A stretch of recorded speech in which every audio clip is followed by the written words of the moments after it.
and welcome to Story Time with me, Liz. As always, it's lovely to have you with me today, wherever you are in the big round world. How are you feeling today? That's good to hear. And I'm feeling good too, thank you for asking. Today we're going to be reading a book by an authoress called Lauren Childs, and she has written quite a few books, quite a few famous books. She's won lots of awards for her books.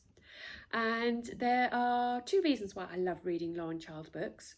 One is the stories are always fantastic and really interesting and engaging. And secondly, it's the layout of the stories. She writes in a very unconventional way. So it's quite a challenge as the reader to make sure that you're reading every part of the text, because it doesn't go in a conventional left to right. It might loop around a character or zigzag. So it's always a bit of a challenge. It's always a bit of fun to read the stories. So I hope you'll be able to see some of that behind me in a minute. The title is My Uncle is a Hunkle, says Clarice Dean.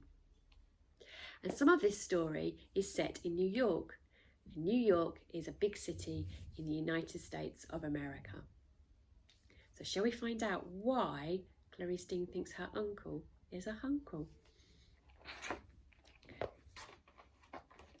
My uncle is a hunkle. He says things like, "Gotcha, baby," and "Eat dirt, dingbat." He watches too many films. He's a fireman, so he wears special trousers. He's always rescuing people from tall, toppling buildings which are going up in a cloud of smoke. He can have you in a fireman's lift before you can say, "Uncle Ted, put me down." He says he has had plenty of close shaves, which is funny because he has a beard. Mum says me and Uncle Ted get on like a house on fire. We got a phone call at 5:15 in the morning. It turned out Uncle Ernie slipped on a donut getting out of his squad car. He's a policeman in New York City, so he's used to life's ups and downs. The nurse says, "Would Mum nip out here on the double because he's lying flat on his back with both his legs in the air?" Mum says, "What was he thinking of eating donuts at a time like this anyway?" But of course, she has to go. Someone will have to babysit because Dad is also about to go away on important business. Marcy, my big sister, says, "I would rather look after Newts from Neptune than be left with Clarice B, me, and Minel Cricket, my little brother." Kurt, my big brother, says, "Don't look at me. I'm going to my room and probably won't be down for supper."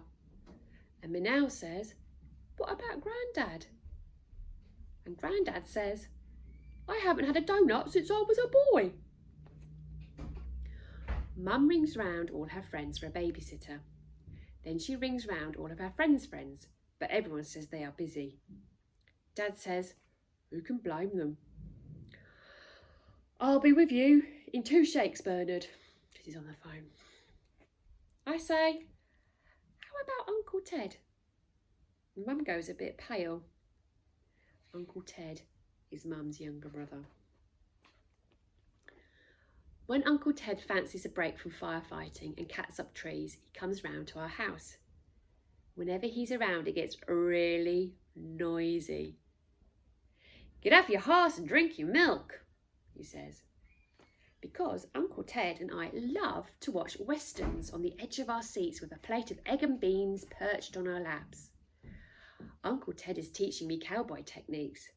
Last week he lassoed the lamp. Mum said, "I'd rather have everything in one piece, thank you." And Uncle Ted looks sheepish. I lassoed my brother, and he wasn't too happy about it either. So you can see why Mum is nervous about leaving Uncle Ted in charge, but it turns out she can't be choosy. Mum gives Uncle Ted some very strict instructions. 1, no breakages. 2, no lassoing. 3, don't drive Mrs. Stampany at number 9, do Lally. 4, make sure Kurt sees the daylight at least once every 24 hours. 5, don't let Marcia take the phone into her bedroom. She'll be on the phone to go chat, chat, chat, chat, chat. 6, keep an eye on Grandad. He tends to wander off. And Uncle Ted says, "Yes, ma'am, I can hear you loud and clear." Everything goes well for the first 2 days. Nobody is arguing, and we are like one of those families on your television which always say things like, "Please," "Thank you," and "Sorry." And they let people share their things without grumbling. Kurt even sits in the garden and almost nearly gets a tan. He never normally goes outside. He says it's too bright. But then Minal ruins everything by getting Albert out of his hutch without asking. I am the one looking after him for the holidays.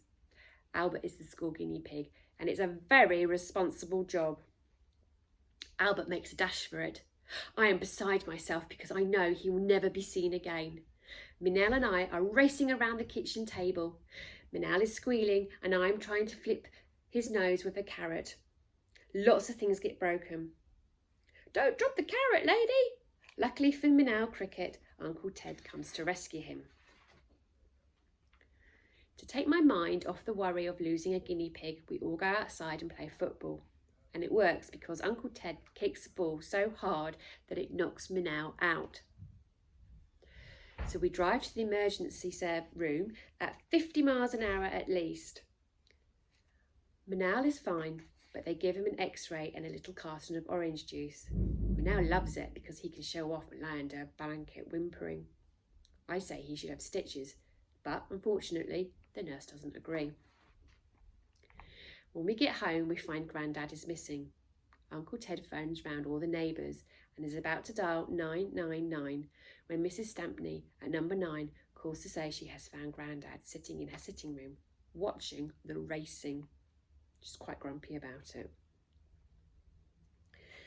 Grandad says, "All the houses look the same. It's a job to tell them apart without my glasses."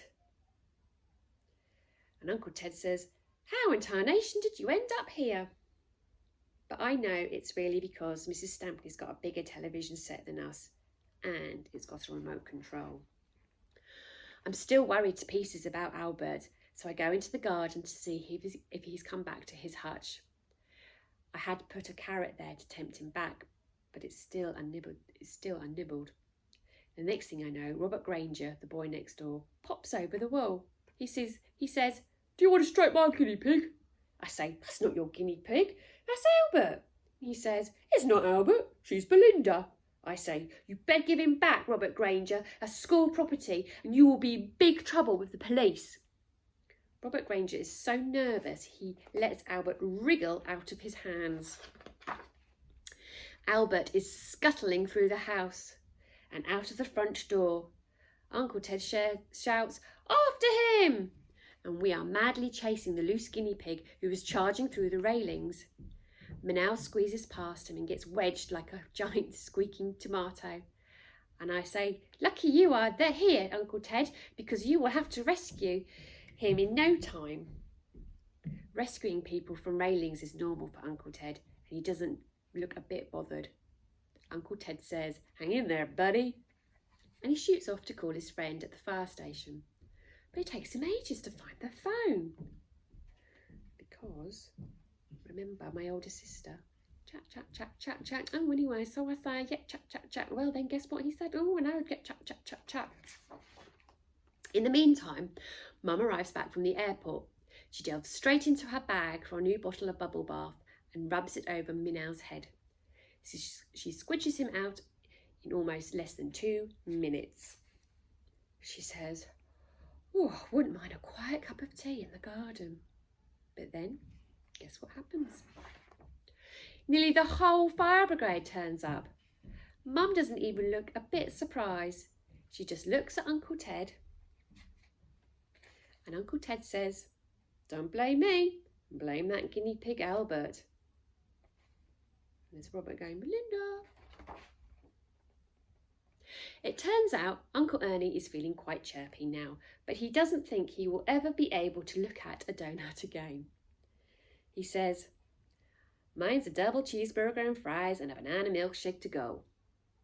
And as for Uncle Ted, he says, "Babysitting is the hardest job I have ever done. And I say, harder than firefighting? Uncle Ted says, you better believe it, baby. Albert is finally found 9.5 hours later. My uncle is a Hunkle. Mum says we get on like a house on fire.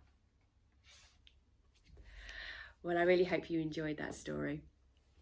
And I'm glad that the guinea pig was found, because looking after a school pet is such a responsibility.